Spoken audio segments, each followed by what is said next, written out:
Welcome to the Calm Analytics channel. I'm Boris Tiesenghausen.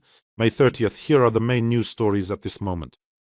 Did anyone watch Putin's speech yesterday, and does anyone know why he seemed so off during his meeting with Russian propagandists? He just wasn't himself. He started spouting some truly wild nonsense, and on top of that, his new dentures were betraying him, making it hard for him to speak properly. Wipe your monitors with holy water because you're going to have to see this too. Take a look. Watch this. Павел Зарубин, телеканал «Россия». Европейские политики и даже лидеры практически ежедневно заявляют о том, что они готовятся к войне с Россией. Даже даты конкретные называют. И логичный вопрос: а мы готовимся к тому, что они готовятся к войне с нами? Во-первых, что касается заявлений европейских политиков о том, что они готовятся к войне с Россией, это бред. Делается это якобы в связи с агрессивными планами России в отношении западноевропейских стран. Это вранье. Это грубая, наглая ложь. И, как говорил Геббельс в свое время, чем невероятнее ложь, тем быстрее в нее поверят. Именно такими стандартами такие стандарты и внедряют западные политики, средства массовой информации в свою практическую ежедневную практику. России никогда не было никаких агрессивных намерений в отношении европейских стран. А трагедия, которая разворачивается на Украине, это их рук дело, это результат их политики, потому что именно они довели до государственного переворота в Киеве в 2014 году, что привело к необходимости со стороны России защитить крымчан, а затем, не буду вдаваться в детали, много раз об этом говорил, а затем и оказать содействие ДНР и ЛНР. Russia is not planning to attack European countries, just as it supposedly wasn't planning to attack Ukraine. Remember, Putin said that Russia doesn't need Ukraine and Crimea at all. So now he doesn't need European countries. Well, we heard that. Can anyone find the logic in this phrase? The tragedy that is happening in Ukraine is their doing, because they brought it to this before the coup. Well, that is to say, he blames the West, it is their doing. How is that connected to the fact that Putin attacked Ukraine? Why does he even care about what coups or non-coups happen in Ukraine? By the way, among Putin's buddies, there are quite a few African dictators who came to power through coups. Does he have any complaints about them? In the end, by the way, he never actually answered the propagandists' question about how Russia would prepare for this, but he did spout off a whole wagon load of utter nonsense. We were forced to save the people of Crimea, to save Donbass. Then another question arises. If you were forced to save Crimea and Donbass, what were your troops doing near Kyiv? What were they doing near Chernihiv? What were they doing near Kharkiv? How was he going to save Crimea? So from the north, from Belarus, was he supposed to go through Kyiv and then head to Crimea? Or how was all this supposed to work? Lying, balding, a centipede, but he somehow, not like a child, was shuffling his little feet, grinding his teeth. Here's another fragment. Well, forgive me, but you'll have to watch it so the whole world can hear what Putin was saying. Они привели к сегодняшней трагедии. А сейчас пытаются с больной головы переложить на здоровую. Показать, что это Россия агрессивна. Нет, это их политика. От первого шага, когда они обманули нас о том, что никогда не будет расширения, ни одного шага на восток якобы НАТО не сделает, до трагедии на Украине с госпереворотом, это все результат их политики. It's all them, the damned West, who deceived us with NATO expansion. That's why I attacked Ukraine, which isn't in NATO, and didn't attack other countries that are in NATO. Moreover, he didn't even attack countries that weren't in NATO but later joined NATO, bringing NATO closer to Russia's borders. But he attacked Ukraine. NATO deceived you? NATO tricked you? By the way, they tricked you so much that, judging by the looks of it, your cheeks are about to burst. So go attack NATO, you underground coward. By the way, friends, don't forget to subscribe to this channel. We're here fighting against Putin's propaganda. Let's do it together. And let me remind you, if you subscribe to this channel, your hair will become soft and silky. So go ahead and subscribe. You know, yesterday I was driving through Kyiv and saw so many graduates. Yesterday, apparently, was the last bell ceremony. Such beautiful graduates. Well, all dressed up, you know. A special generation that studied in basements and shelters. Children of war, you understand. Nevertheless, congratulations to the parents and graduates. Congratulations from the bottom of my heart.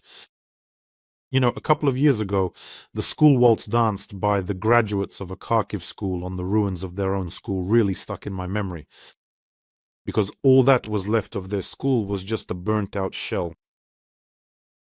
Children who should have been living their best years, enjoying life, not sitting in shelters, not hiding, not having to pull their parents out from under the rubble. It's just terrible. During the recent massive shelling of Kyiv, there was a strike near one of the Kyiv schools, school number 199. The blast wave shattered all the windows there. These are the kinds of graduation ceremonies our children have now. And the statistics are horrifying. All this is to say that this scum, that balding creep, kept rambling on about who's to blame and who's not. He's the one to blame. Those who give the orders, those who carry them out, they are all to blame. Those who support this war are all to blame.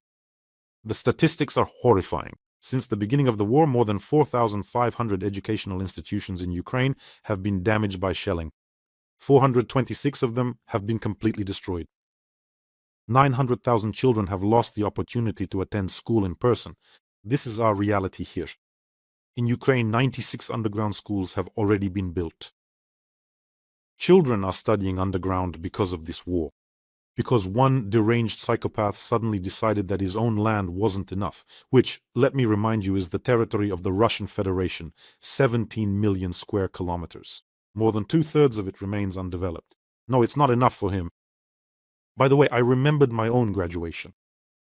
One of the parents had the idea that it would be great to watch the sunrise on a yacht. Well, you know, not a yacht like the ones billionaires have. Not one of those huge yachts, but a wooden one. I'm from Sevastopol, so it was one of those wooden yachts that was always rocking. All in all, it was pretty cruel of the parents, but that's what I remember, and that's what comes to mind when I hear Putin's statements. As for my statement that the war is coming to an end, he also talked about this yesterday. I made that statement not just for no reason, but based on an analysis of the situation on the battlefield. And there, our troops are advancing in all directions. But you can see it yourself. Every single day our troops are advancing, said Putin. Let's take a look at how the Russians are advancing every single day. According to yesterday's data from Deep State, the Ukrainian defense forces have liberated territory near Novoselivka. They continue clearing operations in the areas of Voronove, Sekhneve, Podubne, Tolste, Novokadske, and Zeleny High. As a result of these actions, Russian troops fled from an area of 46 square kilometers that they had previously occupied in just one day. Every single day, says Putin, they are advancing.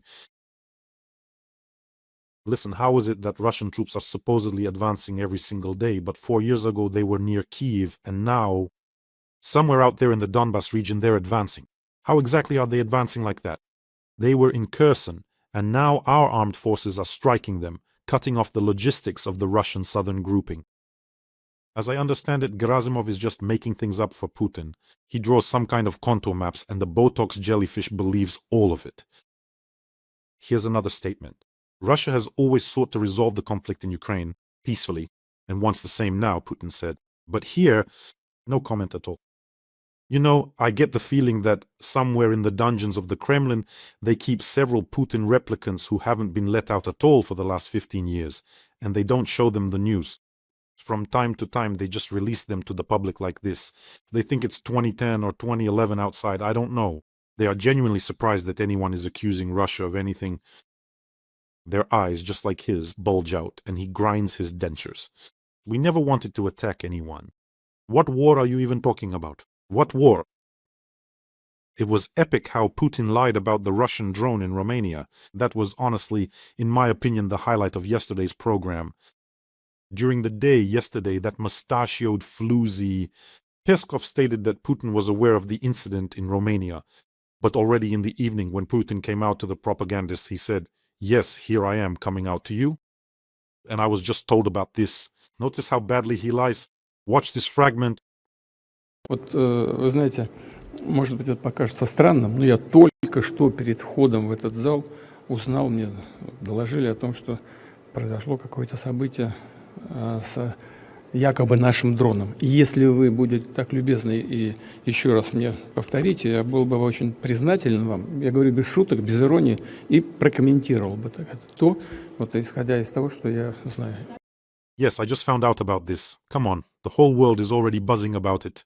Since the morning and at 2:30 p.m., RBC published the news that Putin had been informed about the incident with the drone in Romania, citing Peskov. Honestly, does anyone really believe that Putin wasn't told right away?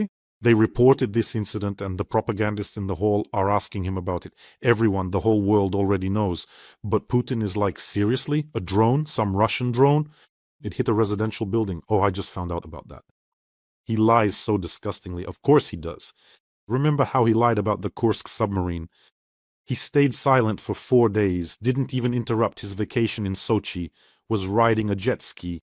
And he lied, claimed he didn't know, that no one reported it to him. Of course, such a major event. But so that Putin doesn't get bored, today we have a whole segment of very good news. You wanted action, Underground Commander? Here you go. The Alpha SBU Special Operations Center used drones to strike the 16th Center for Electronic Intelligence of the Russian FSB, which is located in the Taganrog district of Krasnodar Krai.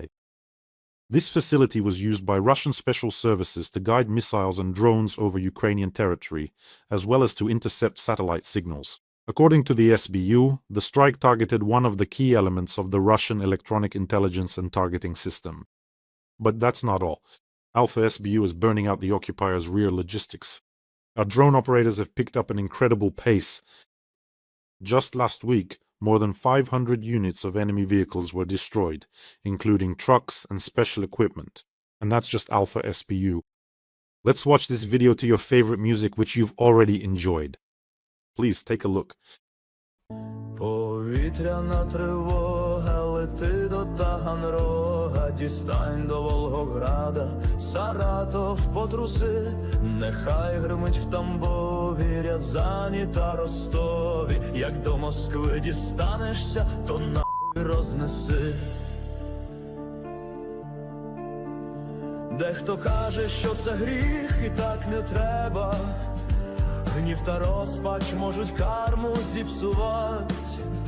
Бачу сльози, чути стогін аж до неба. За це все капи мають поздихать. Повітряна тривога, лети до Таганрога, влупи як слід вороніж і Курском закуси. Є Лабугу поштрикай, Новгород великий, як до Москви дістанешся, то нахуй рознеси. In the occupied Donbass and in the Azov region, a real hunt for Russian transport has begun. Well, and now the cherry on top, or rather the little pineapple on top, news from Magyar. In the sphere of unmanned systems, an Iskander missile system and two Tu-142 aircraft were destroyed at the military airfield in Taganrog, and the music fits the theme perfectly. On the night of May 30th, two Tu-142 aircraft.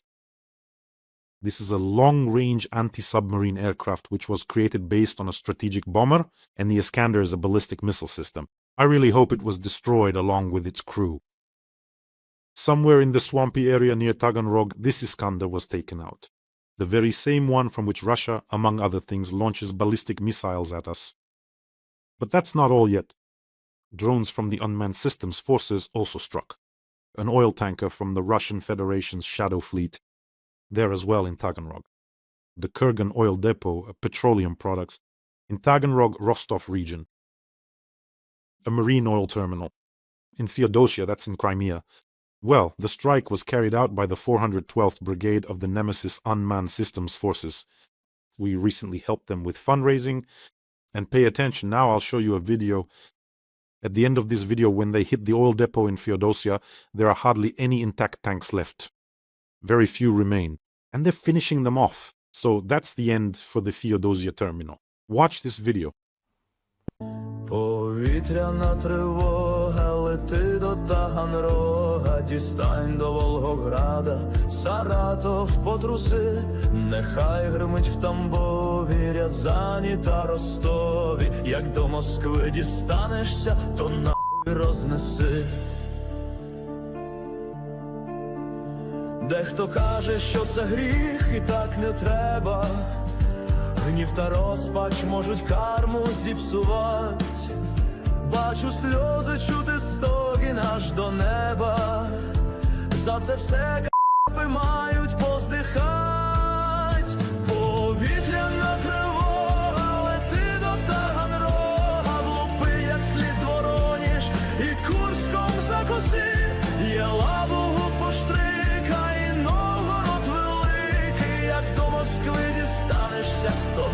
рознеси.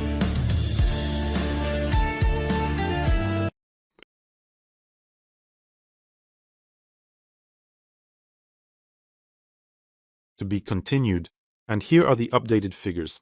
Until last night, only a few tanks at the Feodosia oil depot remained undamaged. 5 tanks. So, out of a total of 33, only 5 remained undamaged. 3 of them are the largest ones. Apparently those were the ones targeted. So, goodbye to the oil depot. But that's not all. A strike on the oil depot near Armenia has also been confirmed. This target is located 500 kilometers from the border with Ukraine. And here are the results of all these strikes on the oil infrastructure. A bit later, maybe tomorrow, I'll provide it. The overall statistics, so many oil and gas facilities have been taken out in a month, it's just unbelievable. In May, diesel fuel production in Russia decreased by another 10%. Reuters reports just in May by 10%. Can you imagine the pace? All of Russia is burning. By the way, recently there was information that soon Russians, no kidding, will be catching our new drones with their oil depots, which will be able to strike from a distance of 2,500 kilometers. That's it, Russians. I told you it would only get worse, and it definitely will be. Good news for Odessa. Well, at least that's what happened today. Our air defense forces are doing great today. 20 Martyrs flew from the sea to Chornomorsk and Odessa today, and all these Martyrs were shot down on approach while still at sea. So a new tactic, our air defense forces. They're just awesome. And just the other day, I visited one of the air defense units, our warriors, whom we helped together by closing the fundraiser for a pickup truck. Listen, it was like a breath of fresh air. It was just so interesting to be with them. They really are the coolest. They enlightened me on all the issues there. And about how the Russians tried to be cunning with their missiles. And about the angles, and about the Shaheds, and about interceptions. It was so interesting. They themselves are just incredible. Really, they're just so cool. They gave me 2 gifts. They handed me this kind of coin, an air defense one, and also some dried fish, taranka. I can show you the coin, but the dried fish, I can't anymore. It was simply divine. Taking this opportunity, I send them a huge hello from you, and to you from them as well. They're true professionals, really smart people, and having these conversations with the fighters is important to understand the needs that are critically important to meet for our defenders right now.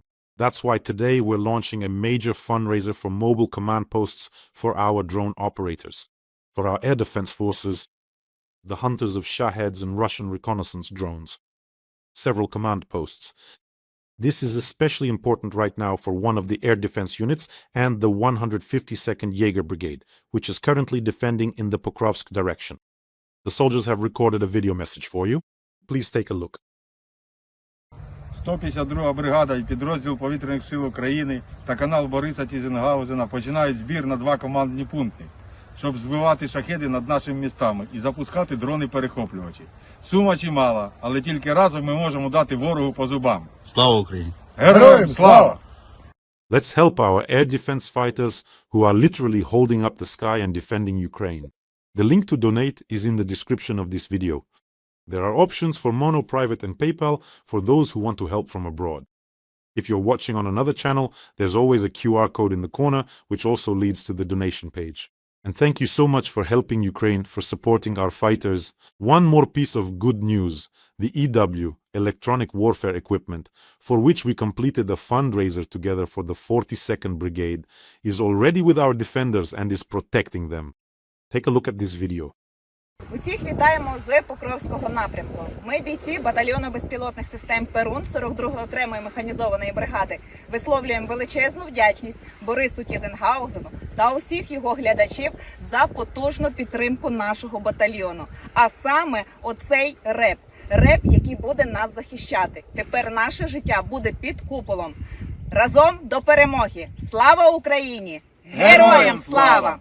You know, I always feel happy like a child when our soldiers are satisfied. Your help today means saved lives for our defenders. Thank you so much. And sometimes it happens that from strong, bright, courageous people, we have to move on to, well, to this. The leaders of Russia, Belarus, Kazakhstan, and Kyrgyzstan are calling for a referendum in Armenia on joining the European Union or remaining in the EAEU. This is stated in a joint declaration by the presidents of the four countries, which was published by the Kremlin. Who even asked you? Did anyone in Armenia ask you for advice? Who is asking you, a traveling Politburo, for anything at all? If you want, hold whatever referendums you like in your own countries. You can even hold a referendum on returning Königsberg. At the same time, you could return the territories you illegally grabbed from Finland. They're dictating to Armenia what referendums it should hold within its own country. If Russia returns to its neighbors the territories that were once illegally seized, there will be nothing left of Russia. And by the way, Putin stated that he follows Western media and sees how they, I quote, are simply deceiving their citizens, reports RIA Novosti. Putin follows foreign media? How does he follow them if he doesn't use the internet? Medvedev probably retells it to him, right? Medvedev sits there with this giant iPhone, swinging his legs on a child's chair, and reads to Putin. Putin himself is not allowed to read the internet. It's something scary. I don't know why he doesn't use the internet. Is it that a smartphone might irradiate him or something else? I don't know. Also, and Putin, probably still gets everything brought to him in folders tied with strings. That old-fashioned thing, print out the internet for me, and they print it out for Putin. Another one of Putin's accomplices decided to try to scare everyone again. Shoigu declared that Russia could strike Kyiv again at any moment. The call for foreign ambassadors to leave the Ukrainian capital was serious, said the reindeer herder. Seriously? You can strike Kyiv at any moment? And how did you carry out strikes before this? Did you post some kind of schedule or what? Shoigu also said that as soon as ammunition production facilities appear on Ukrainian territory, Russia will strike them. Oh, what a fool, my God. Oh, what a fool. Facilities? How do they appear? They appear and Russia strikes them, like in a computer game where factories respawn in a few minutes. The facilities are located in Europe. You yourselves just recently threw a fit about this. Medvedev was even running around with a list of facilities in Europe. I'll destroy them all, every last one. He was so hysterical that I think by evening Medvedev had just smashed a little bottle against the corner like this, waving the jagged glass around, trying to strike some imaginary Anglo-Saxons. They're going to strike Europe. But who would strike the places where you have your apartments with your wives, children, and mistresses? Huh? Who would strike there? And there's one more piece of news that our Western partners should probably pay attention to. Medvedev wrote on the banned network X that the authorities of EU countries have unilaterally entered into a war with Russia. And let me quote his post, European states are direct participants in the war with Russia, and no one disputes this anymore, so they should get ready, this will continue to happen. There is a war going on, and citizens of EU countries, just like the populations of warring nations, will not be able to sleep peacefully. Do you know what he's talking about? He's talking about the drone that hit a residential building in Romania. If NATO, for example, found an excuse saying it was an accident, Medvedev has confirmed to you that it was not. Medvedev is an official figure, and he said that this will continue to happen. In other words, he is openly threatening you in Putin's voice and saying that it was not accidental. What will the reaction be? Well, as for his claim that Europeans won't be able to sleep peacefully, he's probably just projecting his own experience. For about 20 years now, his guts have probably been shaking from all that intoxication. That's why he can't sleep at night and writes posts. And as for you, friends, take care of yourselves, take care of your loved ones, and don't forget to subscribe to this channel. And let's help our air defense fighters. We're raising funds for several command posts. The link to donate is in the description of this video. Have a peaceful day, everyone, and glory to Ukraine.